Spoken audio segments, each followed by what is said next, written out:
On behalf of St James Ethics Centre, the Wheeler Centre, the Melbourne Food and Wine Festival, The Age, the City of Melbourne and the ABC, all of whom have worked together to make this event possible, I'd like to welcome Philip Wollen.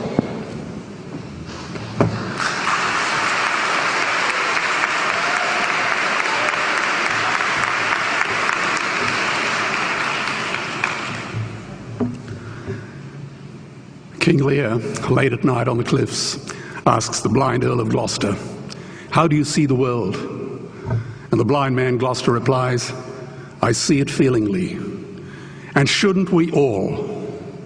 Animals must be off the menu because tonight they are screaming in terror in the slaughterhouses, in crates and in cages, vile, ignoble gulags of despair."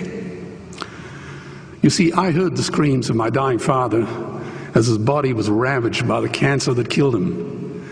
And I realized I'd heard those screams before. In the slaughterhouse, their eyes stabbed out and their tendons slashed, on the cattle ships to the Middle East, and the dying mother wail as a harpoon explodes in her brain as she calls out to her calf. Their cries were the cries of my father.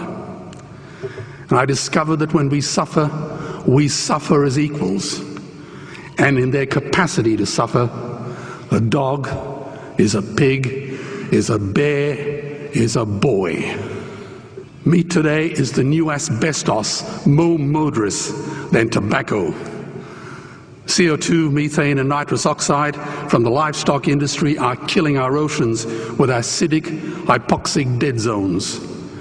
90% of small fish are ground up into pellets to feed to livestock.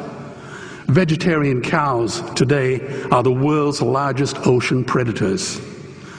The oceans are dying in our time. By 2048, all our fisheries will be dead, the lungs and the arteries of the earth. Billions of bouncy little chicks are ground up alive simply because they are male. Only 100 billion people have ever lived. 7 billion people live today. And yet we torture and kill 2 billion sentient living beings every week. 10,000 entire species are wiped out every year because of the actions of one. And we're now facing the 6th mass extinction in cosmological history. If any other organism did this, a biologist would call them a virus. It is a crime against humanity of unimaginable proportions. But happily, the world is changing. 10 years ago, Twitter was a bird sound. www was a stuck keyboard. Cloud was in the sky. 4G was a parking space. Google was a baby's burp. Skype was a typo. And Al-Qaeda was my plumber. Victor Hugo said, "There is nothing more powerful than an idea whose time has come." Well, animal rights today is now the greatest social justice issue since the abolition of slavery. Do you know there are over 600 million vegetarians in this world? And that is bigger than the United States, England, France, Germany, Spain, Italy, Canada, Australia, New Zealand, all put together. If we were one nation, we would be bigger than the 27 nations of the European Union. Can you believe that? And despite this massive demographic footprint, we are still drowned out by the raucous hunt and shoot and killing cartels who believe that violence is the answer when it should not even be a question. Meat kills animals, kills us, and is killing our economies. Medicare has already bankrupted the United States. They will need $8 trillion invested in treasury bills just to pay the interest, and they have precisely zero. They could shut down every school, Army, Navy, Air Force, Homeland Security, Marines, CIA, and FBI, and they still will not have the money to pay their doctor bills. And our Cornell and Harvard say that the optimum amount of meat in a healthy human diet is precisely zero. Water, as you know, is the new oil. Nations will soon be going to war for it. Underground aquifers that took millions of years to fill are now running dry. It takes 50,000 liters of precious drinking water to make 1 kilo of beef. Today, 1 billion people are hungry. 20 million people will die from malnutrition. Cutting meat by only 10% will feed 100 million people, and eliminating meat will end starvation forever. If everyone ate a Western diet, we would need 2 planet Earths to feed us. We've only got one, and she is dying. Greenhouse gas emissions from livestock is 50% greater than transport, as Peter said. Cars, trains, buses, ships, lorries, the whole lot. And as I travel around the world, I see poor countries who sell their grain to the West while their own children starve in their arms. And the West feeds it to livestock so we can eat a steak? Am I the only one who sees this as a crime? Believe me, every morsel of meat we eat is slapping the tear-stained face of a hungry child. When I look into her eyes, do I remain silent? The earth can produce enough food for everyone's need, but not enough for everyone's greed. We are facing the perfect storm. If any nation had developed weapons that could wreak such havoc on the planet, we would launch a preemptive military strike and bomb it back into the Bronze Age.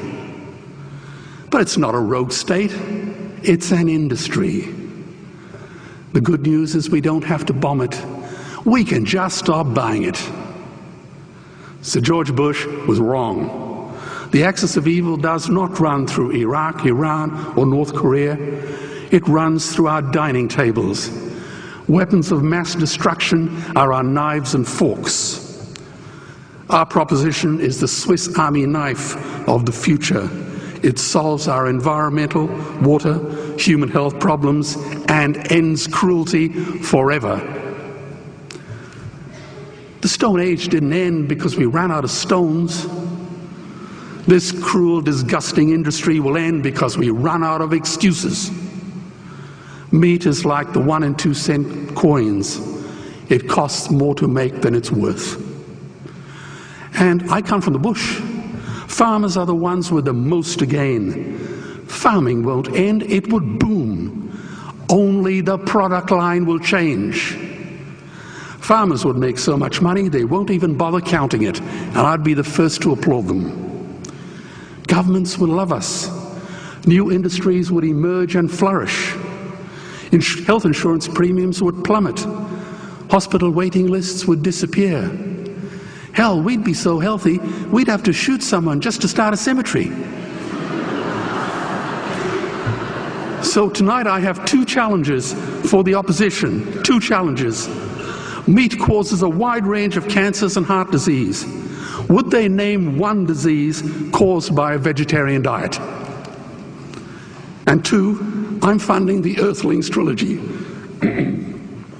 If the opposition is so sure of their ground, I challenge them to send a copy of the Earthlings DVD to all their colleagues and all their customers.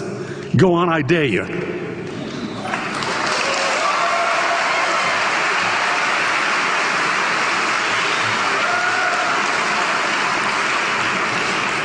Animals are not just other species, they are other nations, and we murder them at our peril. The peace map is drawn on a menu. Peace is not just the absence of war, it is the presence of justice. Justice must be blind to race, color, religion, or species.